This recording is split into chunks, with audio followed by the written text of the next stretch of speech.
This ambiguity often results in legal uncertainties and lends itself to exploitation by political actors. The Constitution must be revised and written in a clear and precise language to avoid such issues. Secondly, inclusivity. While aiming to be inclusive, the existing Constitution has been criticized for not adequately facilitating the participation of marginalized groups such as women, youth, and persons with disability in decision making. Effective inclusion mechanisms must be institutionalized to ensure these groups are fairly represented and protected. Number three, durability and flexibility. Frequent amendments and demands for amendments to the Constitution suggest issues with its durability. While amendments are necessary to address contemporary governance challenges, the process should not be so rigid to impede timely and necessary changes. Fourth, protection of fundamental rights. The current Constitution enshrines fundamental rights, but their enforcement is inconsistent, undermining their protection. A comprehensive Bill of Rights that includes social and economic rights alongside effective enforcement mechanisms is therefore essential. Fifth, checks and balances. There is a significant imbalance of power, particularly favoring the executive branch, which undermines effective checks and balances. Strengthening the independence of the judiciary and National Assembly and other oversight institutions is therefore crucial. Sixth, rule of law. Political interference often compromises the rule of law and judicial independence. Ensuring equality before the law for all citizens and protecting the independence of judicial oversight and oversight institutions is imperative. On the process for reforms, the process of constitutional reform must be transparent, inclusive, and participatory. It is essential that the views of the citizens, the views and voices of all Zambians are heard and considered. Civil society organizations have consistently advocated for a process that is free from political manipulation and genuinely representative of the people's will. We therefore call upon all stakeholders to demand a process characterized by the following. First, public participation. A robust framework for public participation on issues of public interest is necessary, including the process and content must be established, the process and content for the Constitution, that is. This includes the process of deciding on who sits as part of the process transparent, ensuring transparency in the submissions that are made, and encouraging public participation at all levels. Inclusion of marginalized communities. The participation of marginalized communities, including women, youth, and people with disabilities and other minorities, must be ensured from the beginning of the drafting and review process. The role of civil society must be clear. Civil society plays a crucial role in constitutional reform processes. Civil society reflects the diverse perspectives and communicates the needs of the Zambian people. We therefore call upon all stakeholders to ensure that the people of Zambia own the Constitution. We recommend that there be established a committee of experts and that the process be insulated from political manipulation, as this is vital to protect the integrity of the process. Some of the concerns we've noted. We're concerned about the mixed messages from government regarding constitutional reforms. We commend the government and the Minister of Justice for providing clarity to the question on how constitutional reforms will be undertaken, that is, in an open, transparent, and broad-based manner. We remain concerned about the timing and lack of information on how the government will facilitate the Zambian people giving themselves a constitution. We're particularly concerned with the following. The lack of consistency. There's been a lack of consistency in the government's approach to constitutional reforms. Promises which have been made are frequently not followed through with tangible actions, creating a disconnect between the rhetoric and reality. While the President, Ministry of Justice, and national planning documents such as the 8th National Development Plan indicate that there will be constitutional reforms, there have been no steps taken by the government to ensure the broad-based consensus and transparent process that is promised. Political manipulation. Instances of political manipulation and interference in constitutional reform processes have been observed, undermining the credibility and legitimacy of reforms. That a constitutional reform process can be used as a tool to manipulate the outcome of constitutional reforms is a risk that shall always exist. It is upon us as civil society, the media, and the Zambian people to be vigilant and ensure there is accountability and transparency throughout the process. It is essential that the process remains free from such influences to ensure genuine and meaningful change. A transparency deficit. The reform process has often lacked transparency, with key decisions and discussions happening behind closed doors. The secrecy erodes public trust and undermines the principle of accountability. In previous announcements, the government of Zambia stated that it will undertake a three-phased approach to constitutional reform. How this approach was arrived at and who was consulted remains a mystery to many. Sunlight is the best sanitizer. We therefore call upon the government to be transparent and honest about its plans in relation to constitutional reforms. On this World Constitution Day, ladies and gentlemen, we call upon the government, political leaders, and all stakeholders to commit to genuine, comprehensive, and inclusive constitutional reforms. Our constitution must be a living document that reflects the values, aspirations, and rights of all Zambians. It should provide a robust framework for good governance, accountability, and inclusivity, and ensure that nobody is left behind. The demands of the Zambian people have been consistent. The Zambian people want more democracy. The Zambian people want more transparency and more accountability in the way government runs its affairs. The Zambian people want a broader rights framework that guarantees their fundamental human rights. The Zambian people want more equitable representation of marginalized groups in decision making at all levels. The Zambian people want more equitable distribution of resources and greater benefit from the investments that upend their ways of life.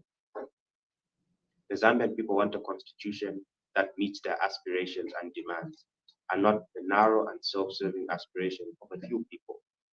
Zambians have rejected the use of constitutional reform processes to achieve partisan ends.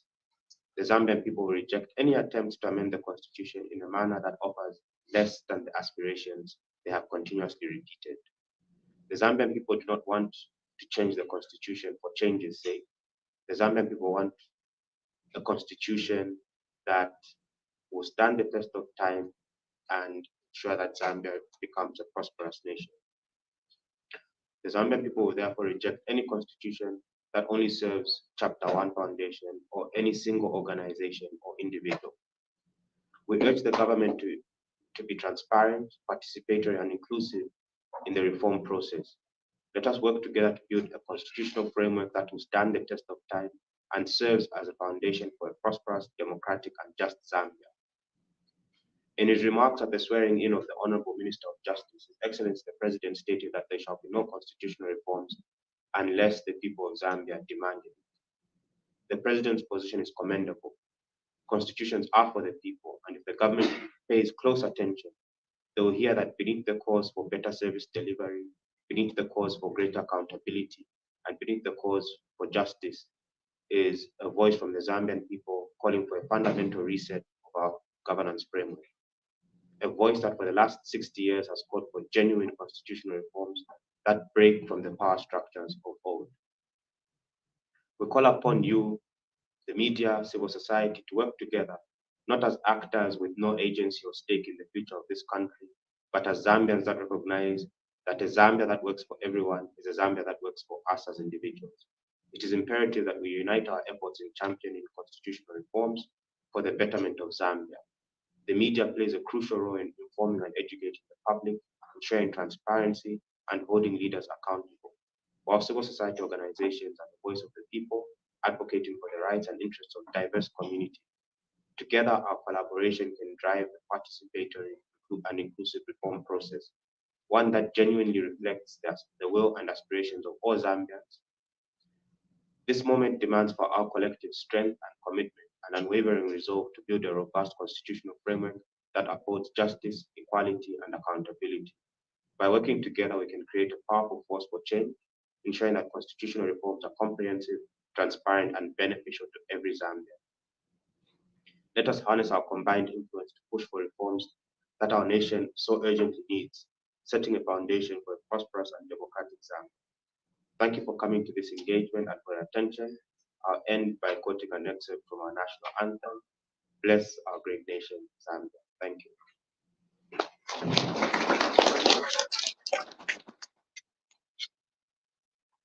Thank you, Executive Director, Chapter 1 Foundation, Mr. Josiah Kara, for that speech. we will do right now is that we won't open it up for questions. We'll allow Mr. Maurice Nyambe, Executive Director, Transparency International Zambia, to also give us a speech, a keynote speech on the constitutional reform area. And after that, we will then have Mr. Maurice. Thank you, Master Sir. Good morning once again, colleagues, ladies and gentlemen. Good morning. Thank you. If I start, I just want to acknowledge the different civil society representatives that are here today. I see my good friend, Mr. Nyirenda. Mr. Nyirenda wears many hats. Today I hear the different hats. Good to see you. I'm also happy that we have quite a good representation of our students from the University of Zambia Law School. Thank you so much for being here. And we hope that you are going to find a lot of value in this process that we're doing today. Ladies and gentlemen, I'm very honored to have the opportunity to give this address on behalf of the CSO Constitutional Reform Coalition in order to share what we consider should be the priority areas that the government should consider in the process of constitutional reform. As you all might appreciate, the constitutional reform process is a pertinent issue for enhancing good governance, which entails respect for human rights and freedoms, strengthening of the democratic process, and observance of the rule of law, among other things. Many of you gathered here will know that the UPND administration made a very solemn promise to undertake widespread governance reforms, including changes to the constitution, in order to make it more reflective of the aspirations of the Zambian people. Additionally, the 8th National Development Plan stipulates that comprehensive constitutional reform will be undertaken to enhance good governance and strengthen the protection of human rights, which are critical ingredients to the well-being of citizens, and that subsidiary laws will be aligned to the Constitution. Since assuming office in August 2021, our President, Hakainde Hichilema, has repeatedly emphasized his commitment to constitutional reforms. We also take note of the recently released statement by the Minister of Justice, Honorable Princess Kasune, just about 2 days ago, which confirmed that the UPND government remains committed to facilitating an open, transparent, and broad-based constitutional roadmap when the time comes. Our argument is that the time has come. Now, based on the above, we, the CSO Constitutional Reform Coalition, wish to highlight and share with you 7 broad thematic areas which we believe the government must consider as priority in order to facilitate a meaningful constitutional reform process. And I will proceed to highlight the 7. The first broad area has to do with anti-corruption institutions, and we are talking about 2 in particular. A key issue that is affecting the fight against corruption in Zambia is the overarching power of the Director of Public Prosecutions, the DPP, which entails that the DPP can override any prosecutorial decision of the Anti-Corruption Commission. And yet the SEC is established as an autonomous specialized institution that in fact has the constitutional mandate to lead the fight against corruption. We therefore recommend that the prosecutorial powers of the DPP and the SEC should be harmonized. In addition, we are of the view that the DPP and SEC Director General should both be selected following an independent, transparent, competitive, and meritorious public process. We are of the view that this would enhance accountability and public confidence within this process. The second broad area has to do with regulation of political parties. Our recommendation is that the Constitution should provide for the regulation of registration of political parties, public funding of political parties, intra-party democracy, youth, gender, and disability quotas within parties as a requirement for funding of parties. Now, you will know, colleagues, that Article 60 of the Constitution does make a broad provision for the funding of political parties, but what we are calling for is a lot more specificity in terms of what that should cover. This also should include the threshold for campaign spending, auditing of political parties, disclosure of party financing, as well as restrictions on what public funds for political parties could be used for, and also enforcement mechanisms that are based on inclusion of youth, gender, as well as people with disabilities within our political processes. The third broad area, which is related to the second one, is the strengthening of oversight and independence of key governance institutions. For other key institutions of governance, apart from the SEC and TPP, these being Office of the Public Protector, the Human Rights Commission, Electoral Commission of Zambia, Judicial Service Commission, Judicial Complaints Commission, Financial Intelligence Center, and Office of the Auditor General. We recommend that the Constitution provides for a transparent, independent, and inclusive public and merit-based appointment system for key leadership positions in these institutions. Further, there should be clarity on the removal procedures for those office holders in a manner that does not undermine their institutional autonomy. We also wish to recommend that the financial autonomy of these institutions be enhanced by ensuring that their grants are appropriated directly from the national budget through Parliament. The fourth broad area, and I think my colleague touched a bit on this, is the issue of fundamental human rights, which includes media freedoms. We recommend the inclusion of socio-economic rights, administrative justice rights, and the expansion of remedies available for the violation of human rights. Related to that, we further recommend the expansion of existing civil and political rights, such as freedom of expression, to also include internet freedoms, as well as the protection of journalists. The fifth broad area has to do with the structure and powers of the executive, as well as the separation of powers. We are recommending for the enhancing of the accountability of the executive to Parliament. For instance, the current arrangement where the presidency appoints the head of the judiciary and where the head of the legislature is sworn in by the presidency brings into question the whole principle of separation of powers among the three wings of government. We recommend that the constitutional review process be used to explore ways in which this arrangement can be more reflective of the principle of separation of powers. In addition, we recommend that cabinet ministers should be appointed from outside Parliament, as has been recommended by several constitutional review commissions in the past. This is because the current arrangement entails an infiltration of the legislature by the executive, and it undermines the principle of separation of powers in the three wings of government. The sixth broad area that we are looking at is inclusive, transparent, independent, and accountable electoral system.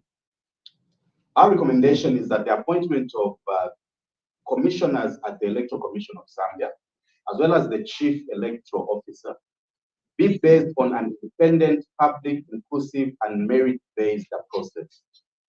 Further, the ECZ should enjoy financial autonomy as proposed earlier for other institutions of governance.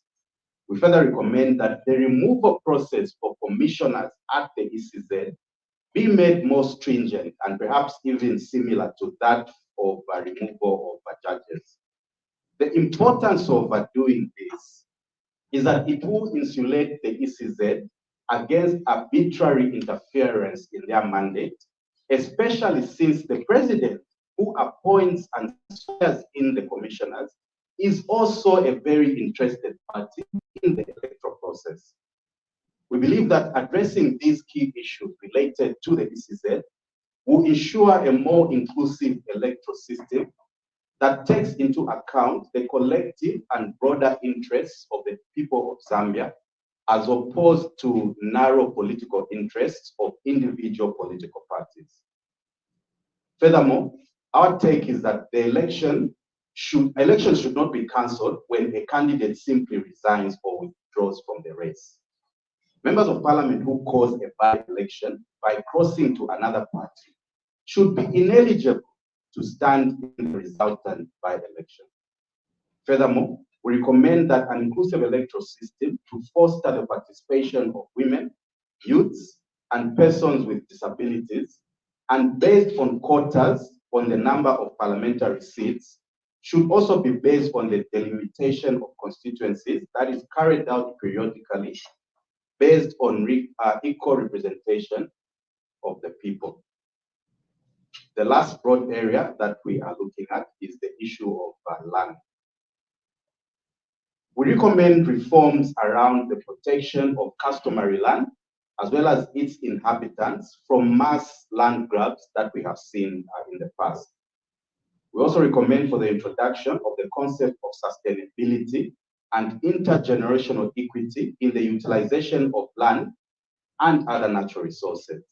Strong mechanisms against land degradation and environmental pollution, as well as the inclusion of the right to a clean environment in the Bill of Rights. Ladies and gentlemen, it is our considered view that focusing on the priorities that we have highlighted will give the constitutional review process its best prospects for a successful and widely accepted outcome.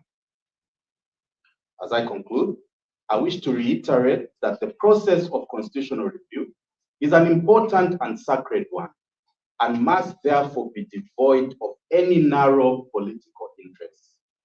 The process should rather harness the collective consensus of the Zambian people and ensure that whatever comes out of it is reflective of the ideals and aspirations of the people. We therefore challenge the UPND administration to show that they would do things differently by ensuring a legitimate and independent constitutional review process that will respond to the wishes and aspirations of the Zambian people.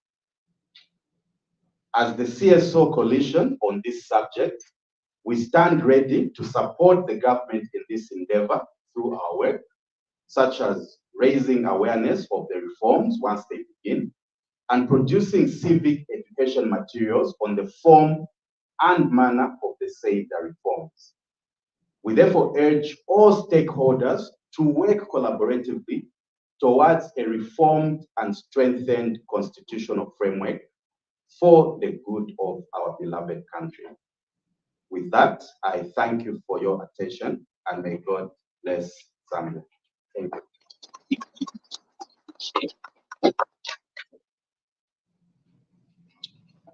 Thank you so much for that keynote speech. Allow our colleagues from the media to keep their gadgets in the circle.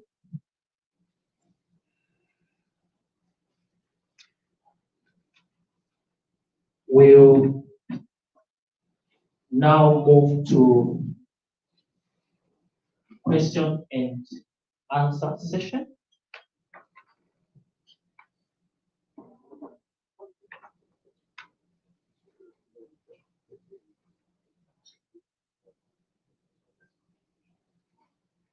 So I'm being guided in case people have got contributions as well. It may not necessarily just be a Q&A session.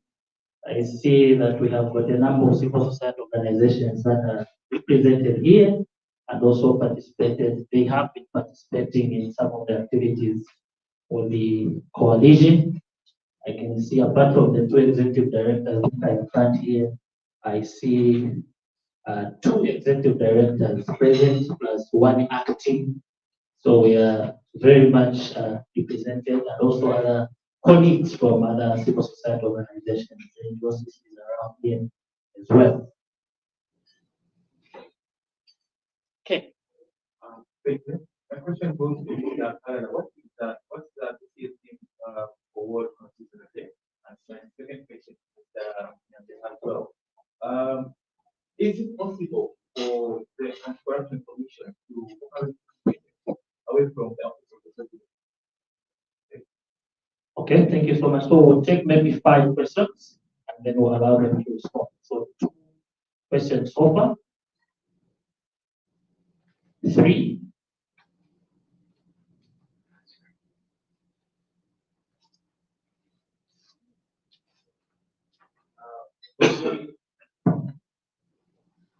For me, it's not necessarily a project, but rather a constitution the constitution is a particular focus on the Bill of Rights. So, in addition to the recommendation of expanding the rights, I feel it's also necessary that the rights enshrined in the Bill of Rights be reworded in such a way that they are actually granted. One has had a look at the Bill of Rights. The wording and the language there is more akin to the way of like government giving you saying that you can do this instead of being written in such a way that it is the right.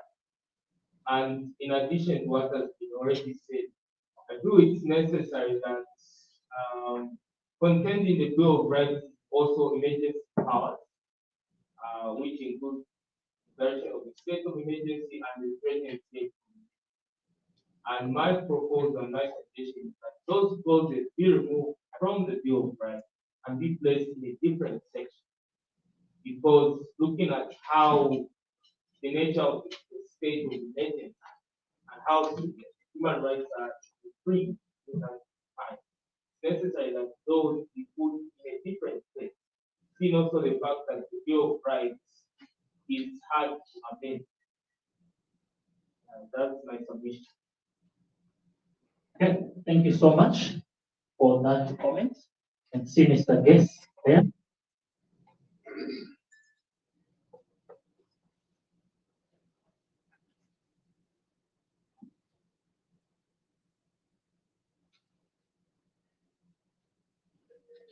Morning, thank you again. Let me appreciate the 2 great comments for having delivered very eloquent remarks. Very important. We commemorate on the Constitution. Before I take lead, but maybe just to a small reflection on 1 or 2 things that have been said by Comrade Josias, but also Executive Director Maurice. I think I heard Comrade Josias quote the President when he was swearing in the Minister of Justice that we deal with the Constitution at the point that people demand for it.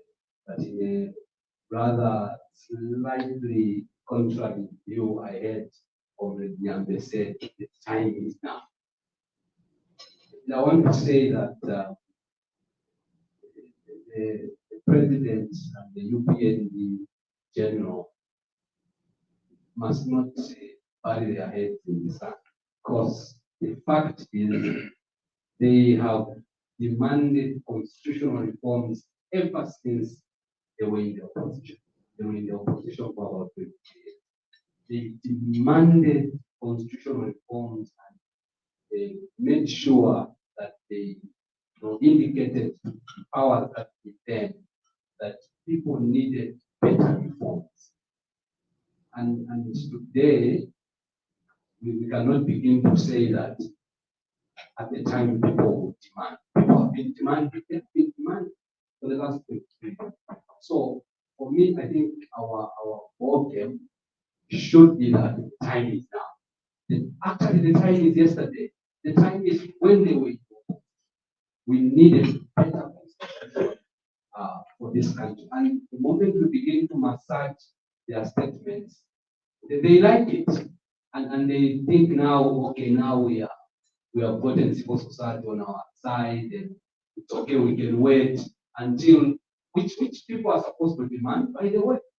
Because if we are waiting for someone in the market to demand, they will never demand. So it is us who speak for those very persons that, the very people of Zambia, that we need to tell the leadership that this is the position. So we must begin to deal with the constitutional issues like right away, like yesterday. And I want to appreciate also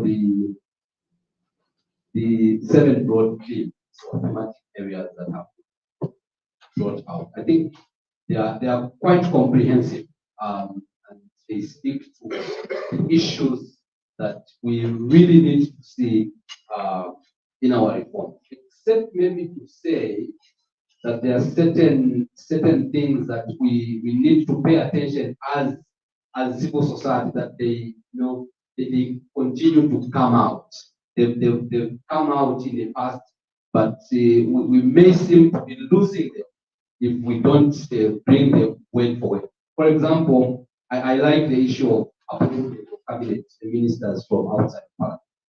But I also want to see a reflection in that, in our issues that we are propagating, issues to do with people's representation and matters like the system of election, the electoral system.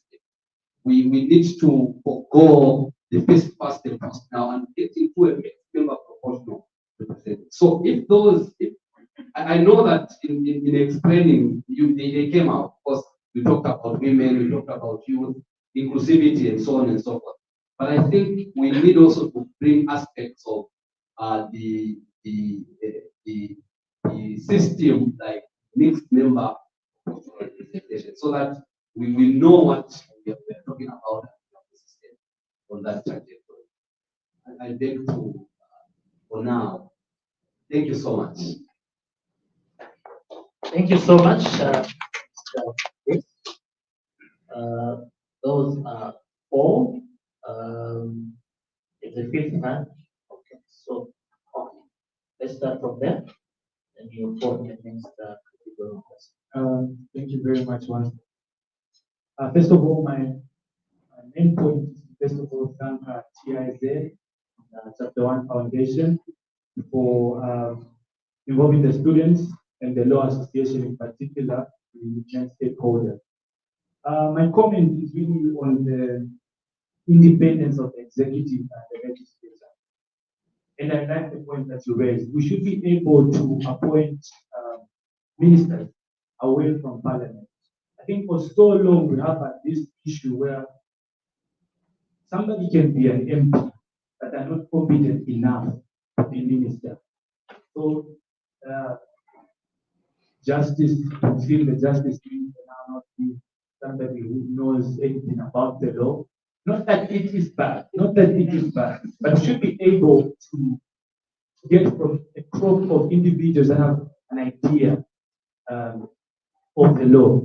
Also, we could talk about the Ministry of Health. Madam Masero had no idea about anything to do with health. But because we are getting from a crop of individuals that are MPs and not competent enough in that particular field, we are forced to do so. And also, I believe in this same regard, for the UPND government itself had advocated to move away from this system. If then it calls for political will, do we have political will to really make the executive independent from the legislature? So that's my comment on that. Thank you very much. Okay, thank you so much. We will allow the two executive directors to respond to, I think there was one question posed to each other, and then they can also make reactions on the call. Thank you for the contribution. The first one was theme. So there is no theme. Just to mention that World Constitution Day is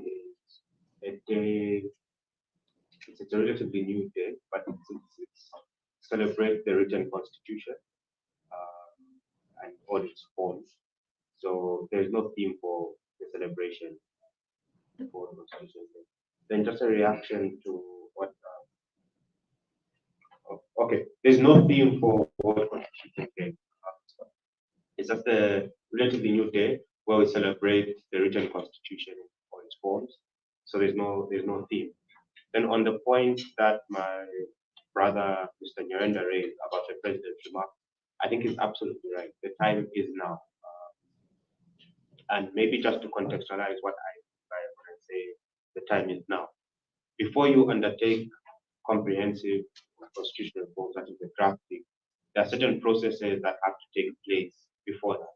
There has to be the building of consensus, the addressing of political questions, and so on and so forth, which haven't taken place. And without those processes taking place, you end up with a constitution that only addresses some of the minor political questions or non-contentious political questions and leaves out a whole host of issues that should be addressed by constitutional reforms. So I think the time is now to start building consensus around the scope of constitutional reforms, the parameters of the constitutional reforms, how it will be undertaken. And that is not a decision that government can take on its own, it's a decision that the people must take.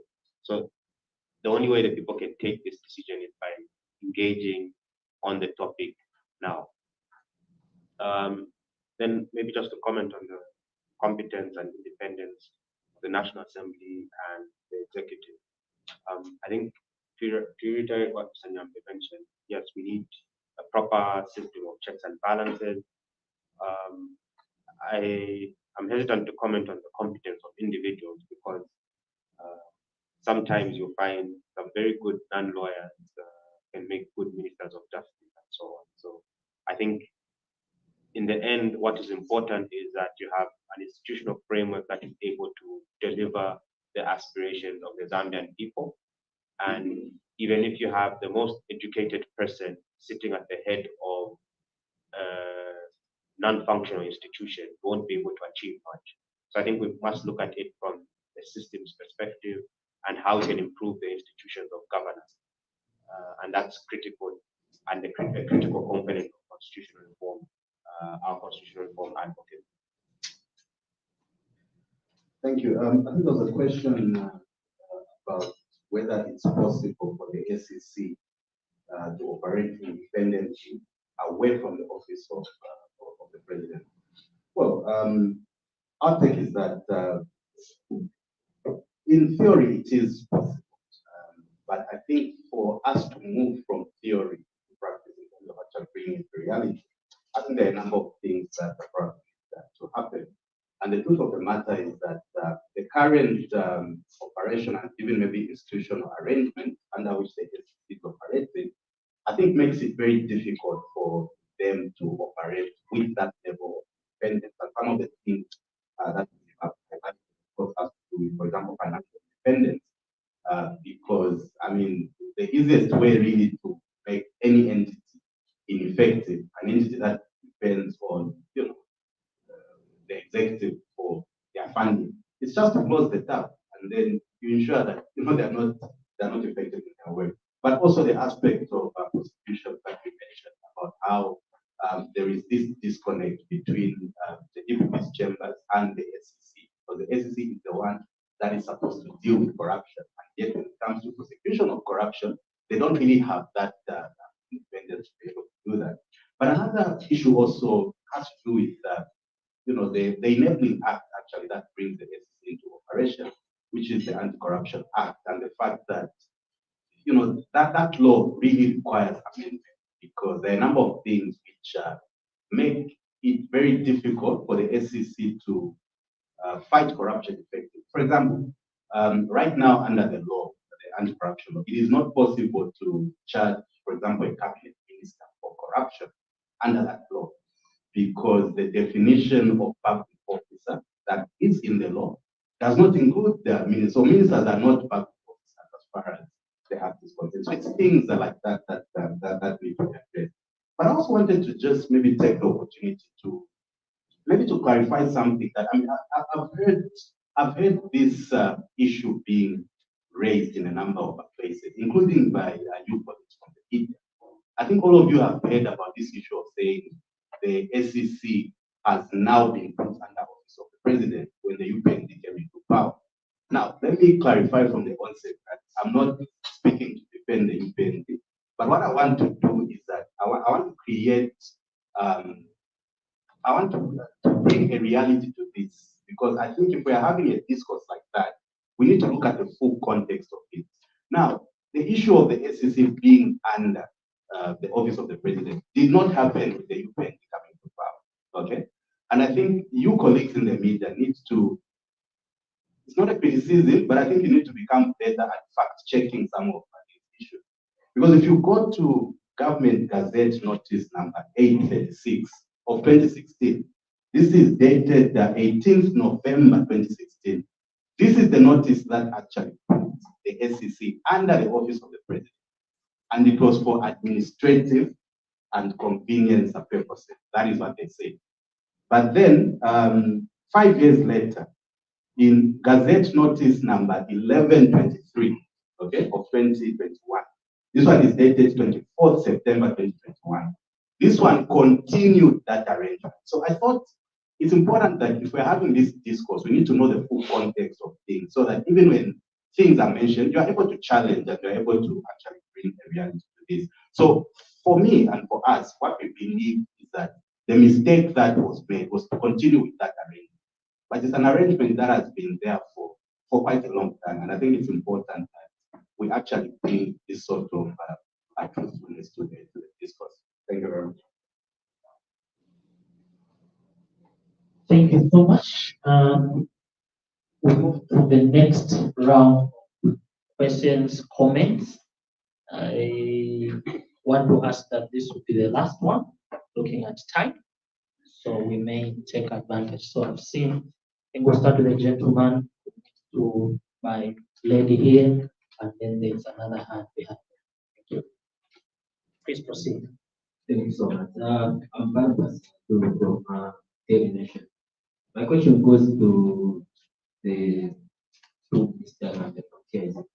So basically, I want to get your comment, Mr. Nande, on the issue that is flying around. Like, there are some suggestions from the UPND that there's need to basically amend the constitution so that it can include the 50+1 clause and also extend the presidential term of office from current 5 years to 7 years. So I wanted to get your comment on that. Do you think that this proposal which is flying around is something which Zambians should be able to intervene? And my other question goes to Mr. Kalala. On the issue of the business, do you think that maybe obvious there's need for reforms at the institution, considering the fact that we've got the Director General who reports directly to the President, not to the board, as it is supposed to be? And this has resulted in obvious, there has been friction between the board and the management of SEC. And the past board chairperson of SEC, Musa Mweke, also complained to say that what basically affected the fight against corruption, especially in the current regime, was the fact that the board was able to speak out, but management was not.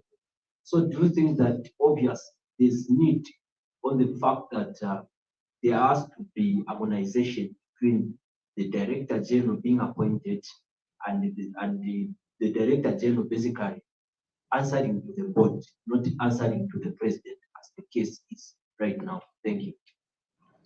Thank you so much. Good questions there. You can pass on the mic. Thank you. Good morning. My question is directed to you both. So looking at the recommendations that you have given in today's discussion, a lot of the recommendations given would limit, for example, the powers of certain public officers. So would you please comment on the demonstrated political will of the government to amend the constitution in regards to the recommendations you've given? For example, you spoke about Article 60 and how there must be regulation in terms of the use of political parties and the use of government funding in election periods. In your opinion, is government demonstrating political will to change the situation in Zambia? Or is it simply us having speeches after speeches? Thank you. Okay, thank you so much. You can pass the mic to, if I heard you, we said Vice President for the Students Law Association. Student Union. Thank you very much. My comments and question is about the separation of power. I feel like there's one area that's been underlooked in terms of separation of power. Because whenever we talk about separation of power, we go directly, or we're heavy on the executive interfering with other organs, like the judiciary. But I feel like one area that has been underlooked is how the legislature is given a leeway into invading separation of power to the judiciary.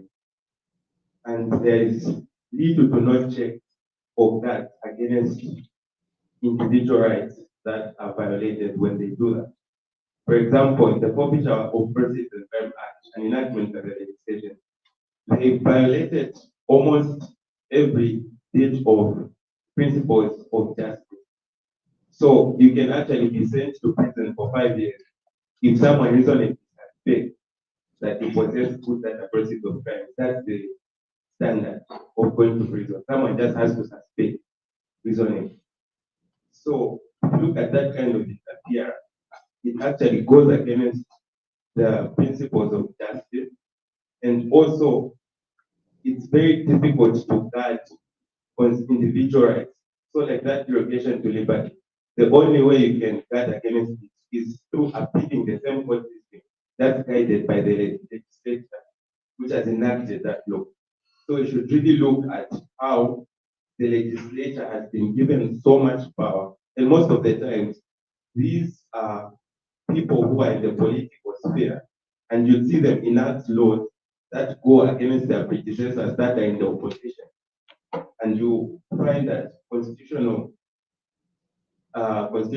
protections are violated in the name of public good, but there is no mechanism to check and review those enactments by the legislature. Thank you. Thank you so much. You can pass the mic to the gentleman here, and then next to Joseph on the other side. My comment and question is on the fight against corruption. We have seen in the past few days where Dr. O'Brien Kawa, a student, a lecturer at the University of Zambia, he gave some speculations about the presence of corruption in high-ranking offices, where he mentioned a few individuals, including the Solicitor General, and a few days later after that, the Solicitor General went to court where he stood for defamation. And hardly a few days after that, we saw in the media where Dr. O'Brien Kawa and the Solicitor General, where they entered into a consent agreement. So what is your comment about that? Do you think the fight against corruption will be of benefit if we continue to shield each other from prostitution? Okay. NGOCC. Thank you very much. It is for the elaborate statement. The first thing I would like to mention, just to add to what my brother mentioned, right? In the sense that coming from a gender women-focused organization, we also noticed one of the things in the Bill of Rights is that the wording in there, even the phrasing, is so gender insensitive. So that's one of the things among many things that we've noted.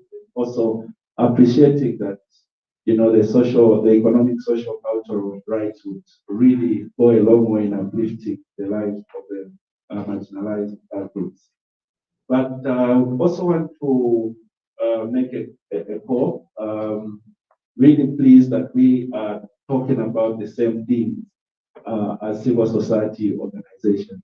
And I just want to bring to our attention of the Oasis Forum, which is a consortium also that we, most of us in this room may be aware of, made up of Alliance Law Association Zambia, Evangelical Fellowship of Zambia, Council of Churches Zambia, AGOCC, and the Zambia Council of Catholic Bishops, the ZCCB. A few weeks back, the conference as well was held to call for constitutional reform. So now what I pick from here is that one, we are alive as civil society organization. Then two, the appetite to have our constitution reviewed is quite high. So my call or request to our lead in the CSO coalition is how we could see how we collaborate to a point where next time we even see, you know, a table of the broader coalitions, because I think the coalitions are just formed at different times, and what we want is the same. And it's just a call to further collaborate and enhance the cause so that the duty bearer will hear one voice, because as we speak in harmony and one voice, I think the better it will be for all of us. Thank you very much. Okay, thank you so much. Is what I think this is the I see another. Okay, the last two, him and him. I don't know if mine is a question or a concern, but I think this whole discussion is going to be concerned about limiting government power concerning state institutions such as the ACT and the concern of separation of power. So I believe that the Constitution is a transformative document that can transform a country either in a positive or a negative way. So what proposals would you recommend us we should take in order to better the lives of the Zambian citizens, not necessarily as in concentrating on limiting government's power? Okay, then that one. Is the mic behind? Okay, mine is not a question, but contribution. It's good that you've also mentioned that this amendment follow the method should be the issue to do with appointment of committee of experts. I think that is very important because of late we've seen the use of constitutional review commission that has not been working well because if a commission has been appointed and they go around gathering information, the government is not mandated to follow the recommendations from the commission. So if a constitution is drafted from that, you will discover that it is not legitimate because the submissions from the citizens are not considered. If you follow, for example, what was held in the Derek Chitala case, submissions that were made from the citizens was not followed. So if we can use the committee of experts, I think that would be the constitution that will come out from there would be more legitimate, unlike the use of constitutional review, because the committee of experts will be like members of the public could be engaged directly, and also the use of foreign people, like experts from other countries, so we can borrow like what happened in Kenya. I think that can be more inspirational. Thank you. Okay, thank you so much for those comments and reactions. I'll ask the executive directors to respond to these questions raised. Thank you. Okay, thank you. Lots of very interesting ways. Let me start with Barnabas. Barnabas was asking about the alleged proposals that are being made by the UPND on the 50% plus one, doing away with that, as well as extending the term of office I don't know how much we should go into that, because I know that there was an official response that was given, I think, by the Minister of Justice, where she was saying, she basically dismissed this, that it was, there wasn't any good deal. But that said, I think that no sane person really would support such proposals, and it would be very baffling for a party that espoused itself as one that would be adhering to the rule of law and that would be different from everything else that we have seen, to then propose such such backward recommendations. So I don't think that that's something that I would support. I don't think we should always on that. There was a question also as to whether government is demonstrating political will, or whether there's a lot of rhetoric when it comes to the fight against corruption and maybe governance issues in general. I think that there's still a lot of rhetoric that we are seeing, and the reason why we are saying that is that there's been a number of opportunities that have presented themselves to the administration for them to actually demonstrate their commitment, not just in terms of what is being said, but most importantly in terms of what is being done. And I don't think that they have utilized those opportunities. I'll give you a very recent example that you all know. In the SEC briefing last week, you heard they announced that they are investigating some cabinet ministers, but for whatever reason, well, they gave a reason why they would not review their names, which reason we do not agree with.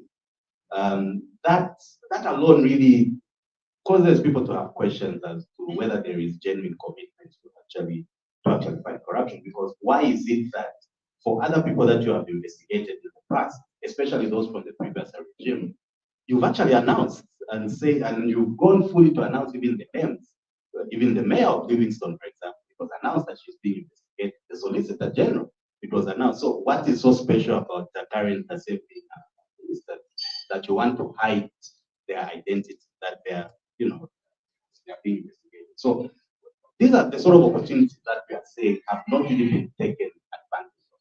Even just the issue of the Solicitor General, I think some of us about that, and the issues that Dr. Kava raised in his write-up. You would know that in the assertions that Dr. Kava made, there were essentially two people that we mentioned. Okay, the former Director General at the SEC and the Solicitor General. Not very long after that article came out, we know that the SEC Director General resigned. By all accounts, he was asked to resign because he cannot be fired according to the current laws. But so for us, we are left wondering, okay, why only ask one of the people who was mentioned in this story? What about the other person? The other person has continued to serve in office. So what is so special about them? So when you start to look at what has been said about how there's going to be no sacred cows when it comes to the fight against corruption, but then when you compare with what is happening, you sort of begin to question, because the two really don't seem to tally. So my short response to that, which hasn't been short, is that there is still a lot of rhetoric that we are seeing. I need to say that it's actually disappointing to see. There was a question also, I think, about the structure of the SEC, the fact that you have the Director General appointed by the President and therefore also reporting to the President, but at the same time you have a board which is also appointed by the President and also reporting to the President. I mentioned earlier that one of the things that has to change is even just the institutional arrangement around the fight against corruption. And there is no better example of the need for this than what we have seen happening at the SEC as a result of the issues that both Dr. Kava as well as the former board chair raised in their statement. So there's absolutely need for us to relook at that arrangement, because what you are doing is that it's like you are creating two centers of power. So you have a board that under ordinary and normal circumstances is supposed to provide strategic oversight and essentially supposed to supervise the management at the commission. And at the same time, you don't give that board the for lack of a better word, the legal mandate to actually be able to succeed in that role. So I mean, it's an anomaly, obviously. So that is one of the things that also needs to be addressed. The call by NGOCC for collaboration is an important one. It's one that we are definitely going to pick up. Let me end on this, maybe, and I know that Josiah will probably speak a lot more about this, on the issue of, I think it was your point about a committee of experts and all these things. Part of the difficulties that we have had in the past with, constitutional review commissions is that these commissions are essentially set up by the president under what we call the Inquiries Act. So the president uses the Inquiries Act to set up these commissions to go out and get things like that. Now, what that law actually entails is that once the commissions get done with their work, they have to then report to so they present their report to the president. That is what the law requires. So for as long as you select, appoint, whether it's a commission, whatever you call it, committee of experts, as long as you have used the Inquiries Act, it will entail that the output of that product has to be taken to the president. And like I said earlier, the president is an interested party within the political process. And in the past, we have seen presidents who receive, constitutional review submissions, recommendations, reports, and they literally just chuck out whatever it is they want based on the interests of their political party. So until we actually get past that and begin to explore other ways, maybe through which we can, put up some of these things, we will continue to run that risk. And politicians being politicians, I don't know about you, but my level of trust in politicians right now is nowhere near where it should be. Let me just end there before I say other things. Yes. So maybe just to pick up where Mr. left off. Can you hear me? The first question on the structure of ACC, I think, has been covered. On political will, I think what's important to note, especially around constitutional reforms, is government's role is to facilitate the people's will to be reflected in the constitution. And because Zambians have been demanding for a constitution that meets their aspirations, that answers democracy for a long time, it should translate into the actual drafting or engagement process for reforms. And what we are trying to do by this process is let the political level government aware that these are the people's demands right now, so that they can facilitate that process. It should be people driven and people owned. So I think we are calling for comprehensive constitutional reforms because we want to break from the power structure that have informed our constitutional history this far. And to do that, we need comprehensive reforms, and we need the reforms to be owned by the Zambian people. And we're hoping that this process is just one step in getting the public aware that the president wants to hear them speak about constitutional reforms before he begins to facilitate the engagement. So that's what this process is, and processes to come. On separation of power and the legislature, I think for the legislature, there are different ways to look at how we can enhance the efficiency and accountability. Specifically with what was mentioned around legislation, we always have the route of going to court to challenge the constitutionality of laws passed by the National Assembly. And I think that's maybe something citizens might need to do more of. Away from just ensuring that we have a perfectly written constitution text, we need a culture of constitutionalism, a culture where citizens and institutions respect the constitution. Right now, we can see a blatant violation of the constitution and nobody will challenge it. The constitution doesn't implement itself. It requires citizens, it requires institutions to stand up for what is in the constitution. So it's a call for all of us. Even if we don't get a new constitution, we're demanding, but we as citizens have to be in the forefront of ensuring that the constitution is complied with by those in power.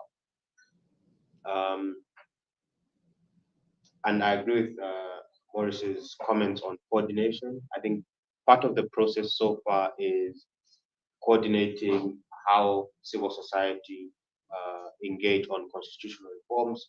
We are planning to host periodic coordination meetings that we sort of target our advocacy and ensure our awareness raising activities complement each other. So we have engaged the OASIS Forum, we have engaged CISCA, and just to mention, we're saying coalition, but this is really just all the new institutions coming together to demand for a constitution, as has always been the case. So we're not trying to reinvent the wheel. We're trying to build on the efforts that have been made in the past so that we can ensure that we get a new constitution. Point. Have I missed out any questions? No. Okay, thanks so much for the responses. I hope the respective individuals that asked these questions and made comments, they are satisfied with the responses that have been given. I know the debate or discussion around governance issues, in particular here, constitutional reforms, quite interesting. We can sit here for the whole day discussing about constitutional reforms and so forth and so on. But due to time, and also knowing that all of us seated here have got other commitments to attend to, I want to request that perhaps we can come to the end of this particular meeting. Mr. John, I don't know why you have not spoken, but I know we have a conversation outside the meeting. Yeah. This particular meeting is being streamed live on Facebook page. That's on Transparency International Alliance for Community Action, Chapter 1 Foundation. Just in case there are comments or questions for those that are following online, we can also have the MPs. Do we have anything? All right, so we don't have anything online at this particular point in time. So let me, with the powers invested in me by the executive director, TIZ, let me take this opportunity to thank you for coming to this particular meeting. And we appreciate everything that has been discussed here. And we hope, especially from our media people, that we'll be able to see some articles around what has been discussed here. Let me also make mention that you are free to have interviews with the respective CSO representatives that are here, just maybe to have a wide perspective in terms of coordination and consolidation of the voices around constitutional reform process. With regards to the coalition that we are trying to form, I'm sure Josiah Kalala has already mentioned in terms of the next steps. We will definitely be engaging the civil society organizations and also to see how we can coordinate, with the already existing coalitions around a constitutional reform process. Once more again, thank you for coming, and this meeting has officially come to end. For logistical purposes, we can see the ladies seated behind there. I believe there is still food outside for us. Not too long ago, our friends from Haiti were, in hunger. So us that are still privileged to have food, let's not eat the food. Let's munch the food so that we can miss lunch where we are going. Thank you so much. Oh, since we started with prayer, we have to close with prayer. We are living in a Christian nation. Anyone moved by the Spirit of God to give us growth? Okay, my sister here would want to take us to the throne. Shall we pray? My gracious and heavenly Father, we come before you for this conversation that we have had. Thank you, God, because you love Zambia and you love each and every one of us. I pray that this conversation, God, shall yield the changes that you desire to yield.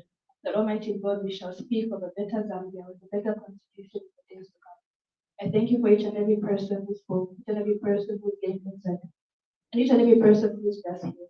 Bless them, bless their families, and bless our nation. In Jesus' name we pray. Amen.